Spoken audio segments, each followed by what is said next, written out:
My mother kicked me out and went no contact with me because I talked to my grandparents, whom she had gone no contact with before I was born, and no one will tell me why. Posted by you/FamilyDrama879. Longtime lurker, first time poster, sorry if the formatting is messed up, I'm on a cell phone. I don't know what to do right now. I feel like I really didn't do anything wrong, but I think I might have messed everything up anyway. I'll try to be succinct. I don't know where this starts.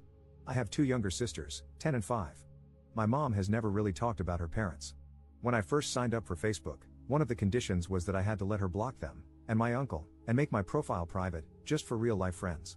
I think I remember us changing phone numbers when I was about 7 or 8 because bad people know it. I know they sent letters and cards on Christmas and our birthdays, but she always threw them away immediately. This year was the first year I've been away from home, and out of my mother's control, and I started receiving my letters from Grandma. Mom wasn't there to hide them or throw them away. I opened them, and I don't know what I expected, but they were just gentle well wishes, vague because she doesn't really know me, a little rambling about her garden, and $50. That was it. No fire and brimstone, no insults. It was just Grandma E. The Christmas one was the same, but with $100. I kind of wonder if there was money in all the cards my mother threw away.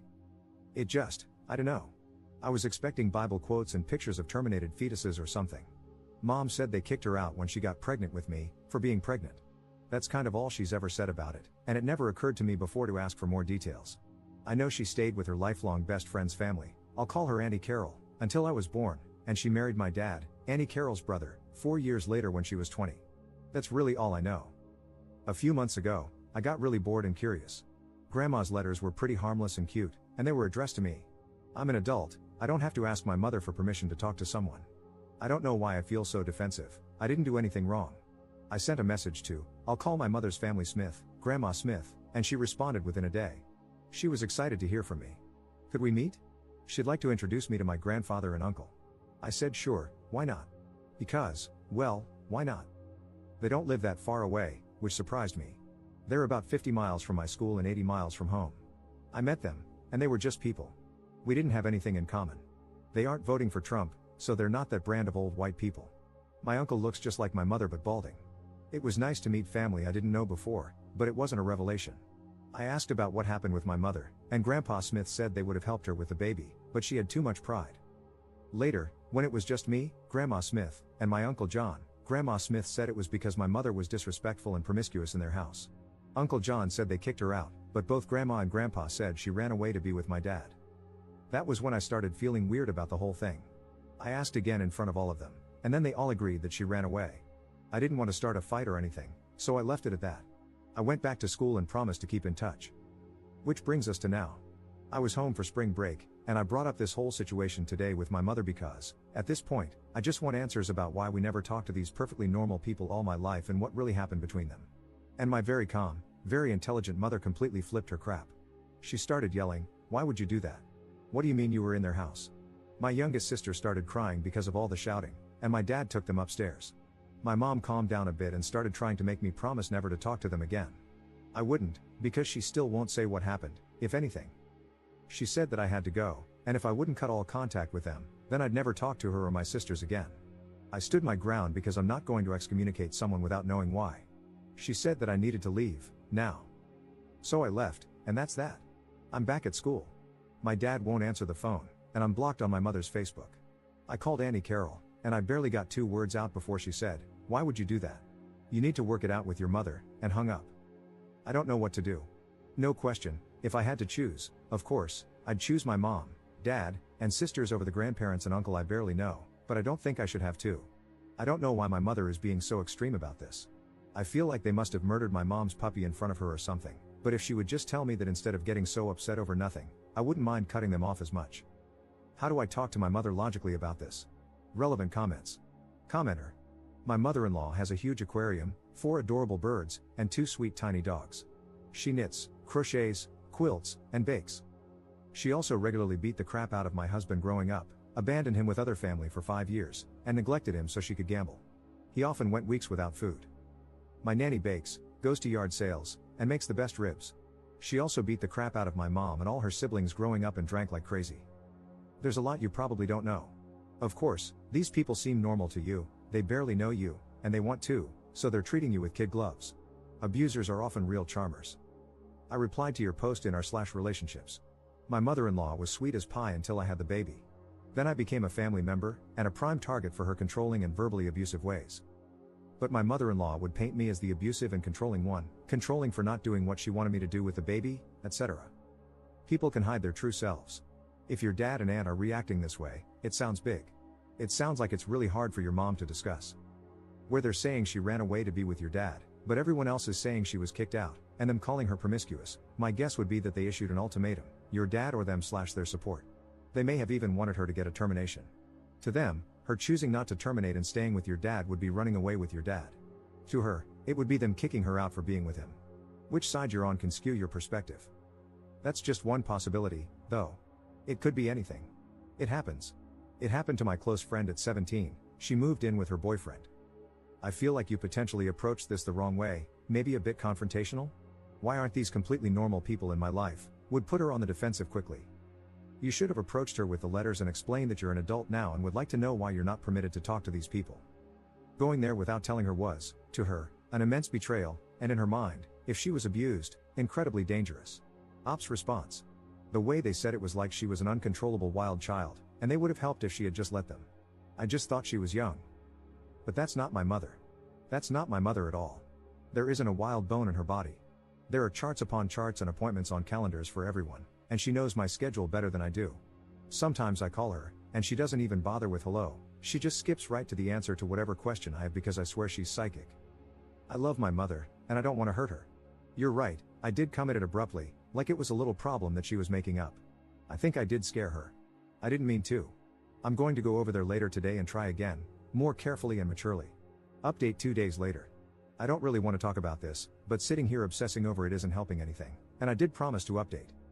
I don't know if there's a rule about it, but trigger warning for incest and grape. So, my mother came by today. I was going to go home and try to talk to her, but she beat me to it. She wasn't upset anymore. She was just really tired and sad. Before anything else, I know a lot of people guessed yesterday about what happened, but if everyone could just not say I told you so, I'd really appreciate it. I apologized as much as I could.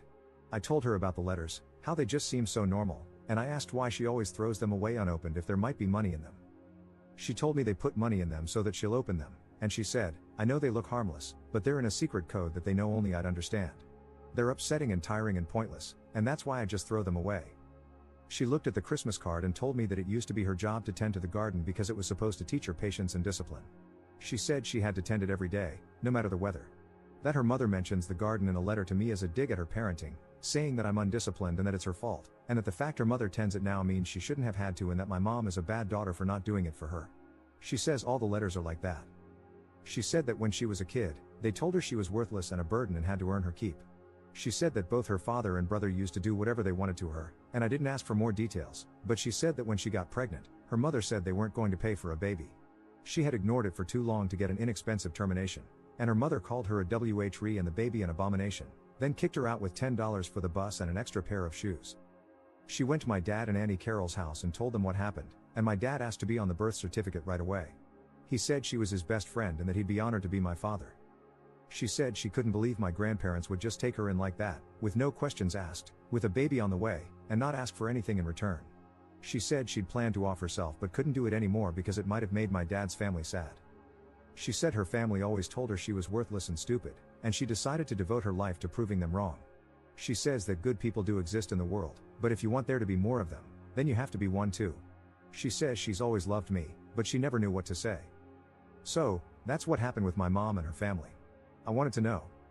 I promised her that I'd never talk to her family ever again, and it was easy to promise because I can't think of anything I want to do less than talk to those people again.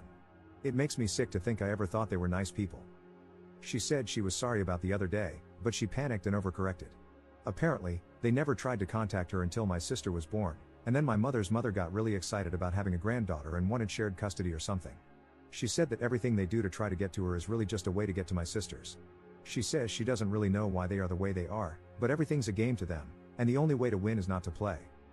I don't really know what to say about this either. I don't know what to do with it. I feel like everything's different now, and nothing is, too. I don't think I'm as strong as my mother is. I don't think I can make everything be normal through sheer force of will. I want everything to go back to the way it was. I don't really know what to do now. I do want to thank everyone who took the time to talk to me yesterday. Thank you for being so patient with someone who was so blind. I think this would have been so much messier without your help. I'm so sorry for what you've been through that let you know my mother better than I did, just by looking at what I said. Op commenting on a different post about his mom's family 4 months later. Dug up my throwaway for this. So, last Christmas and earlier this year on my birthday, I got a letter from my mother's biological family. All my life, my mom refused to talk about them, but she did it in such a way that I didn't really notice. It was just always that way. I knew they sent letters sometimes, and I watched her throw them away. That was normal, and I thought nothing of it. This is really hard to write, and I still feel guilty about it, but I have to help you now, just like these people helped me. I moved away from home to go to college last year. My mother's relatives, who I call the Smiths because they don't deserve to be called her family, quietly sent me a Christmas card and then a birthday card. Each had a bit of money and vague but cheery holiday/birthday greetings.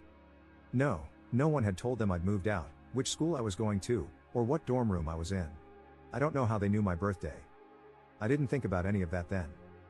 Hell, this is hard. This was never a 5-alarm situation in my house growing up. My mother never said they were dead, she just calmly made sure that none of us had any contact with them. I don't know what I thought had happened, I just never questioned it before. I'm stalling. Long story short, I got curious and contacted the Smiths, my mother's father, mother, and brother. I went to their house, the same house my mother grew up in. In my memory now, they are ominous and shadowed, with long clawed fingers and creepy glowing eyes, but I know that, really, when I went there, I thought they were so normal. And, this is funny, I got this sense of righteous superiority over my mother because I could just tell that they were ordinary people she had condemned for some petty reason. They were into sci-fi books, gardening, and telling mildly confusing stories about my mother. Oh, doesn't that just crack me up now? I visited their place and then went back to school like I hadn't cheerily walked out of the monster's den. I didn't know then that they had let me go. I didn't know then that they were using me as bait. I didn't know then that they were playing a game, and it wasn't me they were after. So I went home for spring break a couple of weeks later and, just like they'd planned, dropped a bomb on my poor mother. I did it in the middle of dinner because I am tactful and thoughtful like that. My mother, who is the calmest, most put together person you'll ever meet, started hyperventilating and talking in this high-pitched screech. We scared my little sisters, and my mother begged me, on a loop, like she couldn't do anything else until I agreed, not to go there ever again.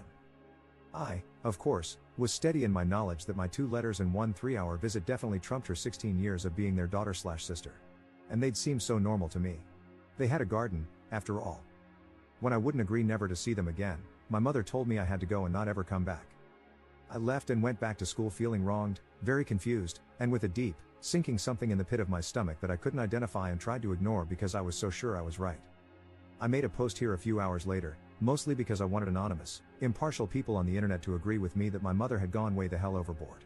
Some people did think she had, but wiser folks started picking holes in everyone's stories. They started asking me why I thought I knew better than my mother, what on earth could make such a calm and rational person so afraid. They asked me, was I sure I wanted to kick this hornet's nest? The answer to that, incidentally, if I could go back in time, is hell no. Sometimes, buried family secrets are buried for a reason. I've already written a novel here, and to be honest, I'm still kind of messed up because of this whole fiasco, but the short of it is that there was physical, emotional, and SA going on in that household, and my mother only barely got out of there alive. The reason the Smiths contact us is that they are creepy creeps who play creepy games, and they want contact with my younger sisters for God knows what creepy reason. The thing, though, the whole reason I wrote this all out again, is that the Smiths, and people like them, seem normal. They fooled me, my mother's son. They fooled their neighbors, child services, my mother's childhood friends and their parents, her teachers, and school administrators. My mother's family can put on human faces that are frighteningly believable, that is their true horror. They have a secret code and double meanings and tone of voice that I have to trust my mother on. She said that her mother once said, in the middle of a party, in front of all the ladies, "Your skirt is too short," and that meant her father would be graping her that night. But no one else knew their family code, so they could say things like that with no one the wiser, and no one would ever believe her. My mother's relatives are monsters. They're monsters. They only wear human faces. Whatever reason your mother has for cutting off her monsters, take it from someone who's been there. Are you sure you want to kick this hornet's nest?